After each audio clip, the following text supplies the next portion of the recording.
Coverage coming to you live Tuesday, November 29th.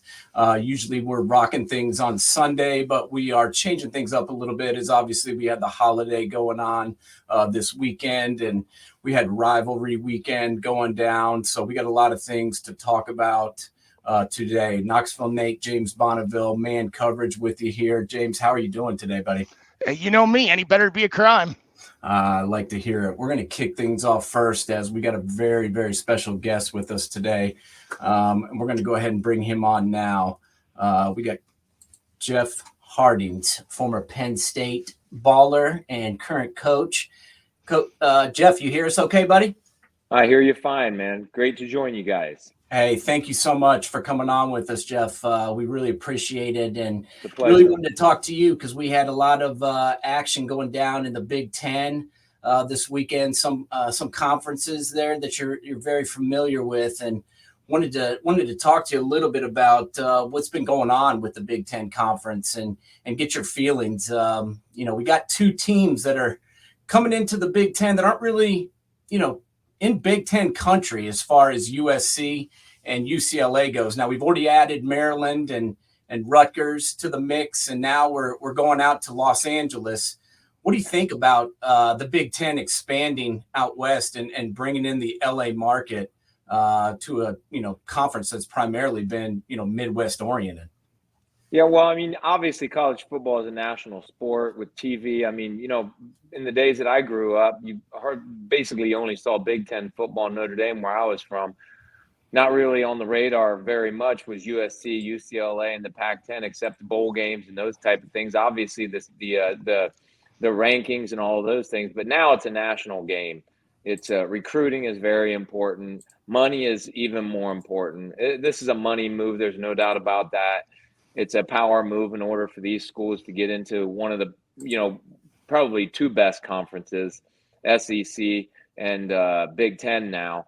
And, maybe there was a little bit of sense of urgency from those two teams in particular to do that. But I think also the Big Ten had a lot of reasons for doing that. Like I said, recruiting. Now Penn State, Ohio State, Michigan, they're occasionally, at least probably every year, either go to USC or UCLA and fill that schedule with two of the best teams on the West Coast. And like I said, money is a huge thing. And with this new playoff system, the more teams the Big Ten can get into the playoffs, probably the more money for the Big Ten. I'm sure that's what that would mean. Definitely.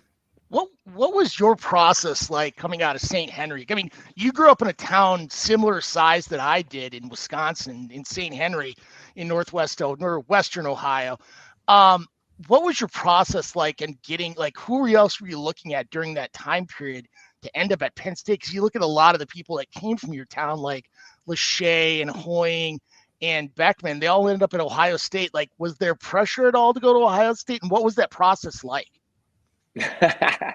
First of all, I grew up a Catholic boy. Not that the rest of the town wasn't Catholic. I mean, it's St. Henry, so pretty much it's Catholic. Pretty Catholic. But my family, my dad was an absolute diehard Notre Dame fan, and I mean, like throwing the paper at the TV. If not yeah, I'm not kidding you. And so, I grew up a passionate Notre Dame fan myself. That was in the 80s. I mean, Notre Dame was winning national titles. I mean, they still are highly, I guess, got to be a top recruit. Let me just put it that way. I wasn't that, Jim Lachey had played at my school. Long story short, really, Jim Lachey is the inspiration for me wanting to go to the NFL and kind of gave me the idea that I could actually go there. When he made it to the NFL, I was like, oh my goodness, like a kid from a small town can actually play in the NFL. Prior to that, I didn't even think it was possible. So I don't even know if I would have worked hard to even try to make it happen, because I probably felt like, small town boy could never, that could never happen. They didn't have TV, Twitter, all of those things as much back then. So that kind of made me want to decide to play college football. And then I greatly benefited from Bobby Hoying being a very highly recruited quarterback, not just Ohio State, but to be honest with you, I don't even know where all he got recruited by, but I imagine it was from a lot of schools in America. Yeah. And it's funny, I've never thought about that before. I should probably ask him. He was such a slam dunk to Ohio State. I don't think he went anywhere else. Yeah. Me, on the other hand, I was, like I said, passionate Notre Dame fan. Didn't like Ohio State really at all. Notre Dame wasn't really going to be a possibility for me. So Penn State started recruiting Bobby Hoying and myself because we had went to some of their football camps as sophomore and junior to get on their radar. And I had a chance to win a national title and a chance to go to the NFL. I kind of figured if I start at Penn State, and that's what I went there for. What was the recruiting like? How was Coach Paterno like in that? Like when he came to your house for in-house visit? Like I can only imagine he's got like a billion stories. Well, the recruiting process, first of all, when you're, and I think this is probably for any athlete, except for some of the athletes that, man, in the 7th grade, they're already getting recruited. But, when those first letters pour in, that's I kind of wish I would have saved a lot of those letters, but it's a really exciting time to be able to start knowing that you're getting recruited by Minnesota or whoever. And then Penn State letters start coming in, and you think about Joe Paterno off of the 82 national title, the 86 national title, man, I'm getting recruited. And, 89 probably, 90 for sure. But I will tell you this, I wasn't a quote unquote 5-star. Paterno, first of all, I don't even know, was in his 80s by then, at least, older for sure, his 70s.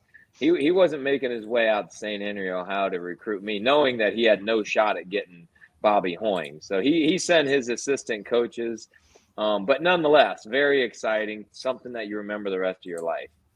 No, there's no doubt. And, obviously recruiting's changed, and being a coach now yourself, you've seen the other side of it. And I just want to get your take, Coach, on, what you think about all the stuff that goes on now. There's so much with the early recruiting period and with all the visits and, all the different rating systems that are out there now and all the people that cover recruiting. It's kind of crazy. And, we kind of know these kids now from when they're, 15, 16 years old. And to me, like thinking back, obviously I played Division III football at Ohio Wesleyan, so I wasn't on the cover of any magazines, but it just seems crazy to me to think that some of these 16, 17-year-olds, 15-year-olds are getting calls from head coaches and, getting talked about on national radio. And I just want to get your thoughts on, the recruiting changes that have happened and what it's like, being from a high school coach now. Well, hey, I know you guys are completely aware. You missed the most important aspect of this now is money. Oh, yeah. They're getting offered money. I mean, they're 15, 16 years old getting offered $1 million to go play at Ohio State to be the next quarterback. I mean, it's hard for us to relate, us three and most people, because we're not living in that world. But, you think about LeBron James. I'm from Ohio. LeBron James's name from the time that he was 13 was called King LeBron. Oh, yeah. And he had this understanding that he was going to be a number 1 pick in the NBA draft by the time he was 15, 16 years old. So is it possible for them to be able to handle those things? I think it is, with the right parenting, with their, I don't know how LeBron was raised exactly, but he seemed like he handled it very well. And that's the extreme example. Yeah. But it's unhealthy, guys. It's absolutely unhealthy. There's no regulation. It's just unfortunate that basically the collegiate athletics, it's business, and it's about making money, and everyone is afraid to regulate anything. Coaches are going to be getting paid 15, 20 million, probably not very long from now. And players are going to be getting paid 15, 20 million. Mark my word. They'll be getting paid 15, 20 million within Marcus. CJ Stroud will be getting, if he stayed for another year, you said, who's your quarterback going to be next year? Maybe it'll be CJ Stroud for 15 million. Yeah. Because I'd be okay with that. Are coming. Yeah. Well, I'm telling you, the days of that are happening. They're coming. And the days of the Caleb Williams having to stay for 3 years are going to be over real soon. in my opinion. And I'm kind of surprised that some lawyer isn't actually banging down the door on that with, him being able to be the number one pick. And, us as fans, I think the best thing for us as fans to do is to not get caught up in all of the negativity of that and how we view that, and kind of just enjoy the game for what it is on Saturday afternoons and on Sunday afternoons. Hey, when you see NFL players go out there and play as hard as they do, they're not thinking about the $10 million, the $1 million check they're getting on Monday. As much as I played there, you're really not. You're out there competing. You're out there competing to win. And that's what the college kids are doing also. So from my perspective, the actual games are still pure. But all of that stuff around it, let's not kid ourselves. College athletics is just professional sports. Yeah, it really is. And, just a follow up to that, it's crazy to me how we went from you weren't allowed to get paid and there were so many rules around it to now there's no rules. And it's just like a free for all. And I just was like, if we could have, I feel like this could have been handled better. Don't you, Coach? Like maybe they could have put some guidelines in or, maybe, some kind of strategy as to how this could have unfolded as to now it's kind of the wild, wild west. And I think some guidelines might help this out a little bit. Don't you? Yeah, I followed it, but I didn't follow it the way, the media would follow it or anything like that. And so I think the NCAA panicked. Well, they didn't panic. They responded the way they needed to respond because of the threat of litigation and them really losing what they have. And what they are is just an organization that oversees all of the colleges, the members of the NCAA. And do I think that the NCAA is even going to last, through my lifetime? No, I don't think so. I think right now, they have this playoff, this new 12-team playoff system. They're trying to get members aligned in that. And going back to that USC UCLA question, that's why those colleges, I think, wanted to get into one of those big conferences, either the SEC or the Big Ten, because of the fear of the unknown. And I don't think anybody can predict the future. But I've listened to enough TV to understand, from some of the experts that, the NCAA may or may not be lasting, for how long, who knows.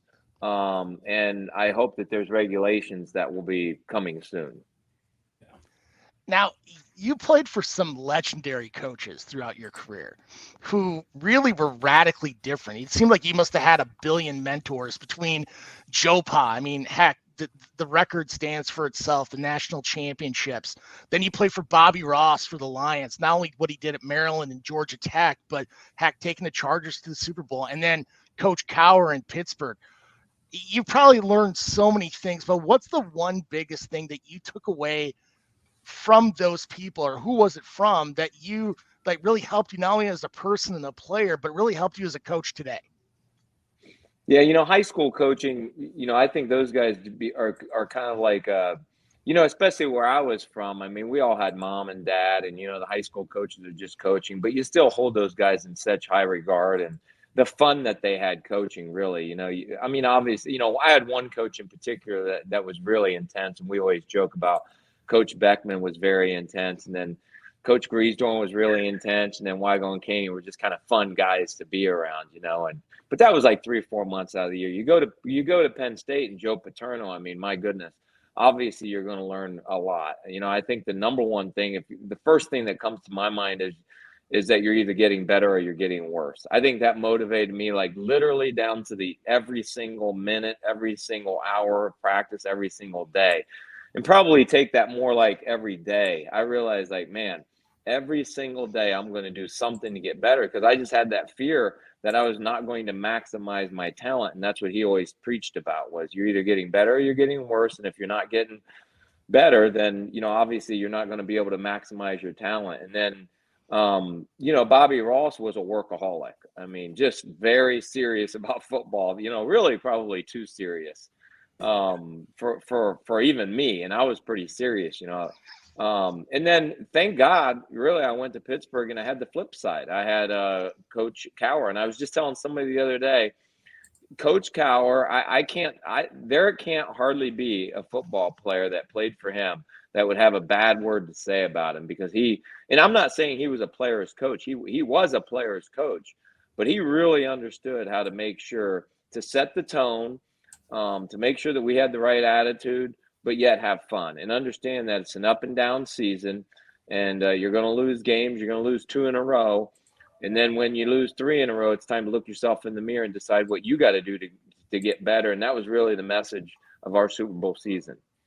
Yeah, there's no doubt. And, I wanted to ask you a little bit about that. It seems to me, from the outside looking in, it seems to me like the Steelers organization is just a finely run machine from the top down. And, it starts with ownership, obviously, but it also starts with the stability in the coaching staff. And that's something we were talking about, before this show was, after the game on Saturday, people wanted to fire Ryan Day, who's 45-5 and 31-2 in the conference. And, I just don't think firing coaches is the best way to have success. I mean, I live in Knoxville, Tennessee now, and you look here at what's happened. That they finally got Heupel in place, but we've gone through 5-6 coaches trying to replace Philip Fulmer. And just want to get your feeling on, the structure that the Steelers had and how that led to their success, and how, what your thoughts are as far as stability goes with the coaching ranks, how that helps a program.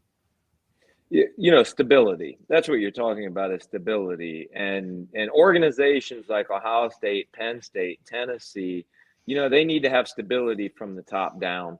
And most of those organizations do, although Tennessee, did struggle a little bit with that, honestly. And that's probably why they struggled finding that right guy. Yeah. Ohio State doesn't have any problem with their stability. And so whatever athletes go there, it's going to be a long time before Ohio State gets knocked out of the top 10 or 15 on a year-to-year basis where they can't compete for a national title. And, there's going to be 12 playoff teams. You get spoiled, that's for sure. Speaking of Ohio State, they haven't been humbled in so long. Losing to Michigan 2 years in a row is like the most humbling thing that happened to them since 2010, 2011. 1 year they had a losing record, but, in their own minds, they had a lot of reasons and excuses for that. And then they just bounced right back. And, really going back to the heart of your question, the difference between Pittsburgh Steelers and, a lot of other organizations, but not every organization by any means in professional sports, and in football in particular, it starts with the ownership. Yeah. They know how to run a business. And, whether they were selling candy or selling cars or running a football team, it would be a very successful organization. And running a football team is different than running other businesses. And that's what, some owners in the professional sports have found when they've shelled out millions and billions of dollars for these organizations, and they're not doing too well because, they know how to sell product, but you're not selling product. You're managing multi-million-dollar athletes, and you're in salary caps. And you're exactly right. The Pittsburgh Steelers, they've always found the right coach, and they've stuck with that coach. And they're entering a new era, though. They obviously have a rookie coach, but they're still hanging in there at 4-7, and we'll see how their season ends. But I think from on the football field, I like this rookie coach, this rookie quarterback, and we got to figure out some things with the cap. When you're paying quarterbacks $40 million, you got to figure those things out when they leave, because you're still taking that cap hit. But, I'm thankful to be a Pittsburgh Steeler, former Pittsburgh Steeler, a Pittsburgh Steeler fan, because I believe that we're always going to be in it. We might have a year or two where we're out of it, but, we'll find a way to always keep ourselves in playoff contention. There's no doubt. When you went to state college or even in the pros, probably this is, I guess, a two-part question. When did you realize, oh, crap, I got to up my game? Like, where was that oh crap moment when you realized, okay, I'm not in St. Henry anymore, I'm not in State College anymore, and the play has just gotten a lot better? I'll be honest with you. I went into these environments already understanding that I was going to have to up my play a lot. Like, I'm going to have to be at the top of my game. And I got to be honest, I honestly think most players do. Most athletes do. I mean, you understand that if you're going from a high school to college, that's going to be at a different level. And either you can rise up to that level or you can't, because of the ability that you have, because of the mentality that you have. And obviously a lot of athletes can't. I'm grateful that I was blessed by God to have an ability to be able to play football. I mean, I couldn't have played basketball or other sports. I wasn't no multi-sport athlete, and football and offensive line also was a position that was perfectly fitted for my ability. And I wouldn't say right away, but very quickly when I went to Penn State, I realized like I'm going to be able to start. Now I'll say on the other hand, I had no idea that I'd be an all Big Ten, first team all Big Ten my third year, basically as a junior. Back then that was kind of unheard of, except for really, really special players. I just worked hard. That's all I knew how to do. Is I was going to just work hard every single day, maximize my ability, and the talent that God gave me resulted in me being a really good football player. And then, going to the NFL, I would say it was very similar. You guys probably don't know my story unless you did a lot of research, but I got drafted number 1, held out until week 5, signed on a Monday of week 6, and was told I was going to start on Sunday. Yeah. I peed my pants. I remember being in the meeting, like, I might have sat out, check me on this, but I might have not played that first game. I kind of forget. But I know it was like it was either week 1 or week 2. They were like, I was going to start. It still gives me a pit to my stomach. I'll never forget the rest of my life being in the office looking at her like, are you kidding me? Like, you're willing to stick me out there? So I guess it was kind of, maybe that was the moment where I was like, okay, put your big boy pants on and get ready to go. Because whether you like it or not, you're going to be going against Chester McLaughlin. And man, I shouldn't. I know the guy came from the Dallas Cowboys and he signed as a free agent. Russell Maryland. Oh yeah, Russell Maryland. Chester Miami. McLaughlin. Yeah. And I remember thinking, I watched this guy in the Super Bowl, and now I got to block this guy. And I'll tell you, I still remember first of all, standing in Oakland Coliseum, staring up like, I cannot believe that I'm doing this. I did not expect to start like with 4 practices. And, but I got in there and I did pretty well, but I will admit my welcome to the NFL moment happened during that game when I went over and I thought I was going to cheap shot Chester McLaughlin, and I bounced off of him like a stinking, I don't even know what you call it, but that dude was big and strong. And I was like, I ain't going to be pushing people around. I better figure out how to play some technique football. Yeah, well, then it gets easier, right? Then you go to the Steelers, and all you have to do is step in and replace Dermontti Dawson, right? Oh, that's a whole nother story, man. I didn't even really, when they said I lied to them when they said you want to come to, talking to Coach Cowher, man, you excited to come to the Steelers to replace Dermontti Dawson? And I was thinking, no, not at all. I want to play guard. I'd like to play guard. You can find somebody else to play center and replace, the greatest center ever. And, quick story. So I was like, okay, well, I got to move to center. So I got to figure out how to play center. Yeah. So, obviously I'm at this Pittsburgh Steelers facility. Give me some film. I told the guys, film guys, I was like, give me some film of your games last year so I can watch Dermontti, see how to play center. I got to like the third game, the second game, whatever it was. I was talking to the coaches about his ability to reach 2 gaps and block 2 guys. And I'm watching this stuff, and I watch this Cleveland Browns game, play after play of him reaching a 3 technique, if you know what I'm talking about. A gap removed from where I'm at. He's reaching this guy and telling the guard to just go to the linebacker. I turned the film off, and I was like, I may as well just figure out the kind of player that I can be, because I can't do that kind of stuff. That was amazing. He was pretty damn good. What he did. There is nobody in the NFL today that can do it. Don't even let anybody kid you. They can't do what that guy could do in his prime. And there's probably only 5. There might even only be 2 or 3 guys that could do what he could do at the center position ever. Now, he's a different guy than other guys that can just maul guys and push guys around and drive guys. And I personally feel like I'm in a batch of, pretty good group of centers, close to Hall of Fame level. But I was more of an inline, straight ahead, very good run blocker, very good pass blocker, understood what I was doing, grade out 95% in a game. But Dermani had just unbelievable ability. Now, after 94 in Nebraska, and when they joined the Big Ten, does the Nebraska game mean a little more when Penn State goes up against them? Just because you guys never got a chance to go, like, actually play them like we would have today? Man, to be honest with you, it might if they hadn't struggled so much lately. You know, Nebraska's off the radar. You know, Yeah. no offense to Nebraska. They know they're off the radar. Yeah.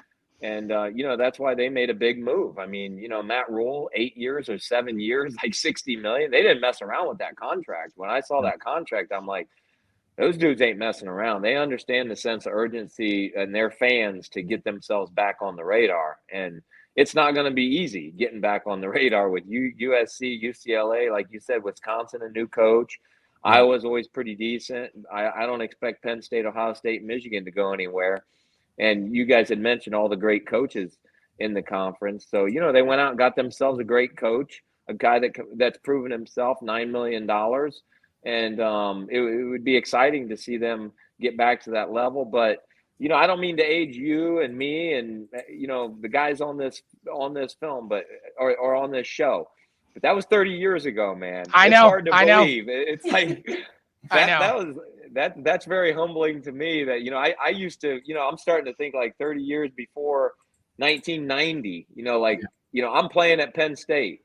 They ain't talking about 1960s games at Penn State, you know, Penn State, and I don't even know who they were playing back in the 60s, but that was a long gone memory for all of these guys. You know, right now it's Ohio State and Michigan, and Penn State. You know, we were winning those games in the third quarter, and we got to get a couple difference makers to win those games at the end of the game, and do what Michigan did to Ohio State in the fourth quarter, win that fourth quarter.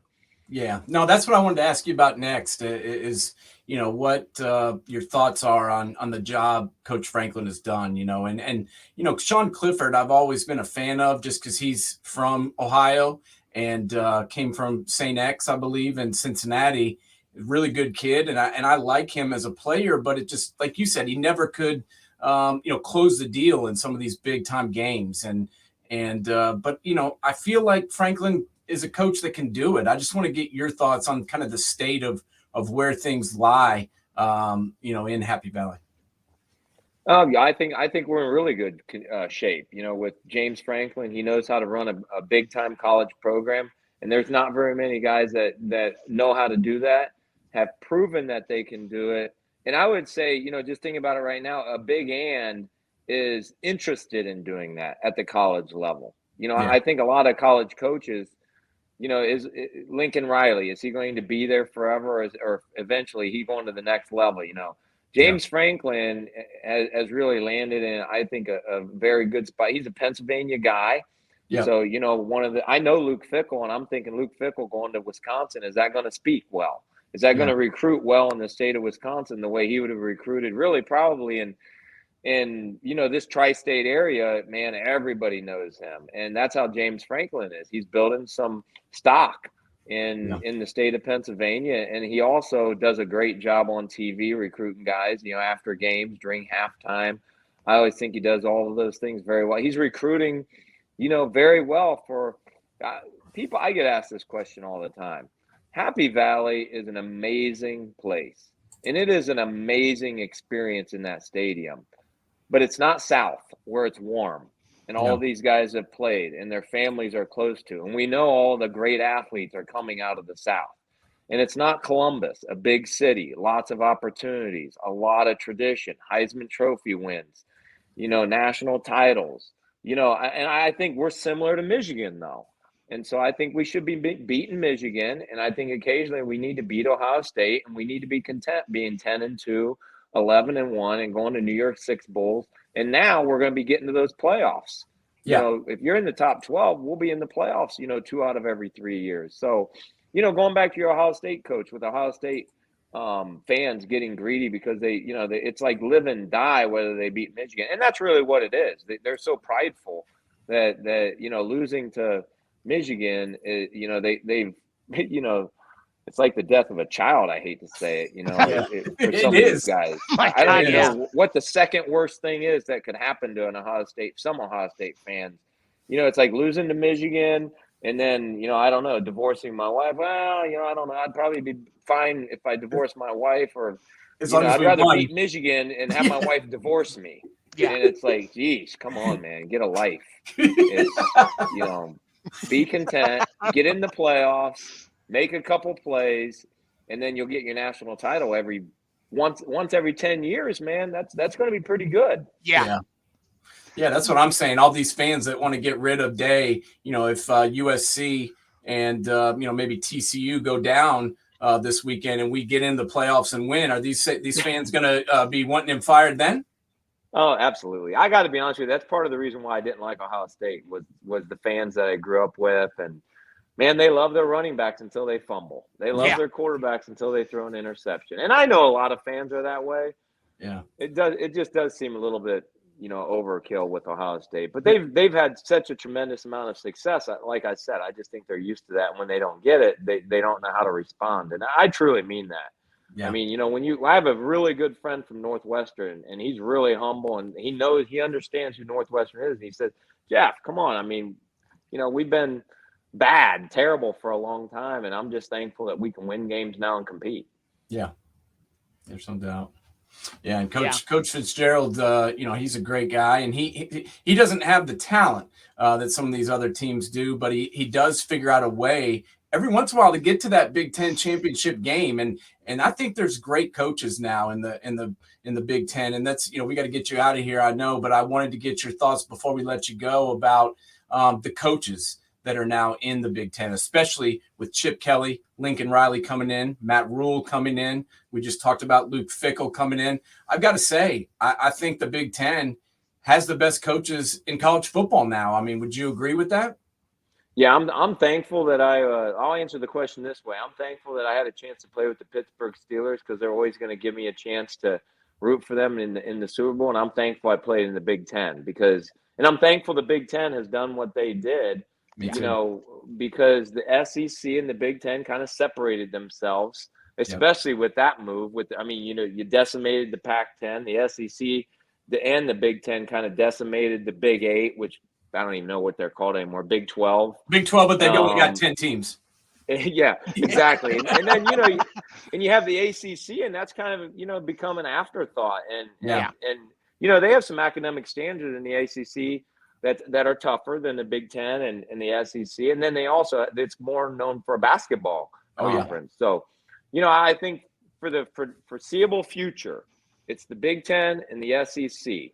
And kids are going to want to go to those places, those conferences. They're going to want to compete for conference titles, and they're going to get in the playoffs. Yeah. And so I'm thankful that Penn State is in that group.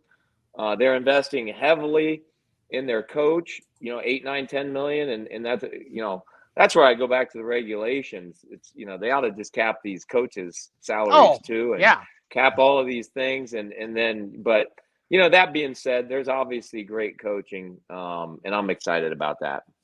There's no doubt. One last question. You get the last one. Thanks. Go ahead. The whiteout, you never got a chance to play in it. Does it, when you watch it now, one, wish you would have ever got a chance to play in a whiteout, and two, does the hairs in the back of your neck kind of go up every time you see Penn State round the field during a whiteout? I've been to the last two. That's the game that I try to go to, and it is absolutely amazing. Auburn last year, and Ohio State a few years ago. I went to that one. We lost at the end, so that for 3 hours that was great. The last 10 minutes it wasn't, but it is amazing. I think they're right. I think you'd be hard pressed to find a better experience in college football. Yeah, I would agree. Well, Coach, thank you so much for joining us today. Thank you. We both were huge fans of yours growing up, and we really appreciate the chance to get to talk to you. And best of luck at Worthington Christian coming up here with the season getting over, but getting ready for next year. Hey, that was a lot of fun. Send me your post in a link to this show, okay? And I'll put it up on my Twitter, and my kids will too. Perfect. We appreciate it, Coach. Thank you so much, and have a great rest of the day. And we appreciate your time. You too. Have a good evening. All right. Thanks, Jeff. Thank you. Awesome, man. One of the all-time greats. As I said, replaced Dermontti Dawson in Pittsburgh. He's humble about it, but he did a really, really good job, and became an all-pro. For the Pittsburgh Steelers, helped them win the Super Bowl. Was a first team All-Pro in 2004, second team All-Pro in 2001, 2 times Pro Bowler. This guy was a heck of a player, and as he mentioned, he did it with hard work and outworked his opponent, and was a hell of a player at Penn State as well. So I'm really glad we got the chance to bring him on the show tonight. And kudos to our boy Adam White. Adam Whitey, he set that up for us. Adam's got some connections over there at Worthington Christian, and we really want to take a minute here to thank Adam for connecting us with Jeff and allowing us to have him on the show. Absolutely. Yeah. He's funny. He brought up 30 years ago. In my mind, it feels like just yesterday. I mean, heck, yeah. I remember the 94 game in Minnesota, first play of the game. He opens up a hole for Kajana Carter and he goes 80. Yeah. And I mean, it was like he opened up the Red Sea and the Red Sea just parted and Kajana just galloped down the field. It was crazy. I mean, that team was so good. Kyle Brady, Kerry Collins, Bobby Ingram. I mean, my God, it was amazing. Yeah, no. And as you mentioned and talked to him about, he got to play for some of the greatest coaches in the history of football. Yeah, absolutely. I mean, Bobby Ross, I don't think gets near the credit that guy deserves. I mean, people forget about in the mid 80s, what they were down, 35 at the half in Miami. Yep. And came back and beat them. I mean, that's unheard of. There's no doubt. And I liked hearing him talk about the Steelers organization. That was really cool. And, yeah, they do it the right way. And they still, bring Jeff back and let him be a part of it because they're like a family. I mean, They really are. And they don't fire a coach after 1 year like some of these other NFL teams do. That never seems to work. And